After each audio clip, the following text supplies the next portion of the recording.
নমস্কার বন্ধুরা, আপনারা দেখছেন সরকারি সংবাদ ইউটিউব চ্যানেল। এবার সিম কার্ডকে নিয়ে কড়াকড়ি নির্দেশ চালু করলো কেন্দ্রীয় সরকার তরফ থেকে। হ্যাঁ বন্ধুরা, সেপ্টেম্বর মাসের 1 তারিখ থেকেই কিন্তু ট্রাই চালু করলো একটি নতুন নিয়ম, যে নিয়মটি না মানলে কিন্তু আপনাদের সিমের 2 বছর পর্যন্ত সাজা হয়ে বন্ধ থাকতে পারে 2 বছরের জন্য। তো বন্ধুরা, কি এই নতুন নিয়ম চালু করলো ট্রাই, কি আপনাদের জানতে লাগবে, কি জানতে লাগবে না, এই নিয়মটি কেন চালু করা হলো, এই সমস্ত কিছু কিন্তু আজকে ভিডিওতে জানতে চলেছি।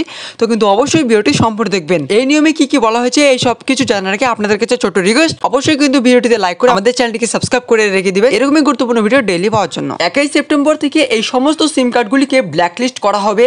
আপনার নম্বর চেক করুন। তো চলো বন্ধুরা, দেখে নিচ্ছি কি এই নতুন নিয়ম। অদূর ভবিষ্যতে বন্ধ হয়ে যেতে চলেছে এই সিম কার্ডগুলি। ট্রাই এর পক্ষ থেকে নতুন পদক্ষেপ নেওয়া হলো এই বিষয়ে। সমগ্র ভারতবাসীর সুরক্ষার দিকে নজর রেখে এই সমস্ত সিম কার্ডগুলিকে বন্ধ করে দেওয়ার সিদ্ধান্ত নিয়েছে ট্রাই। আপনার সিম কার্ডটিও এই তালিকায় পড়ছে কিনা তা এবার চেক করা যাক। বর্তমানে খুব কম দিনের মধ্যেই ফেক কল বা স্প্যাম কলের প্রকোপ বেড়েছে ভারতে। এই সমস্ত কলগুলি মূলত মানুষকে ঠকানোর জন্যই করা হয়ে থাকে। সম্প্রতি বেশ কিছু ঘটনা খবরের কাগজের পাতায় উঠে এসেছে, যেখানে বিভিন্ন ফেক কল বা এসএমএস এর মাধ্যমে সাধারণ মানুষের অনেক বড় ক্ষতি করা হচ্ছে, এমনকি থ্রেট কলও দেওয়া হচ্ছে। এবার এই সমস্ত বিশেষ কড়া পদক্ষেপ গ্রহণের সিদ্ধান্ত নিয়েছে telecom regulator authority of India অর্থাৎ ট্রাই। ফেক কল বা স্প্যাম কল আটকাতে বেশ কিছু সিদ্ধান্ত গ্রহণ করা হয়েছে। 2024 সালের সেপ্টেম্বর মাসের প্রথম দিন থেকেই এই সমস্ত সিদ্ধান্তগুলি লাগু করা হবে প্রতিটি সিম কার্ড অপারেটর কোম্পানিগুলির জন্য। ভারতবাসীর সার্বিক নিরাপত্তা ও সচেতনতা বৃদ্ধির জন্য বেশ কিছু পদক্ষেপ ইতিমধ্যে গ্রহণ করা হয়েছে। এই বিষয়ে সাধারণ মানুষকে প্রতিনিয়ত শিক্ষিত করে তোলার চেষ্টা।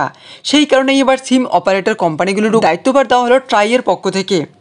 এই সিম অপারেটর কোম্পানিগুলিকে স্প্যাম অথবা ফেক কলের বিষয়ে সময়ে সজাগ থাকতে হবে। তাদের সিমের মাধ্যমে যাতে ফেক কল করা না যেতে পারে সেই বিষয়ে একটি তাদের নজর রাখতে হবে। কোন রকম প্রমোশনাল বা এসএমএস পাঠানো সেই নম্বরকে আগামী 2 বছরের জন্য ব্ল্যাকলিস্ট করতে হবে।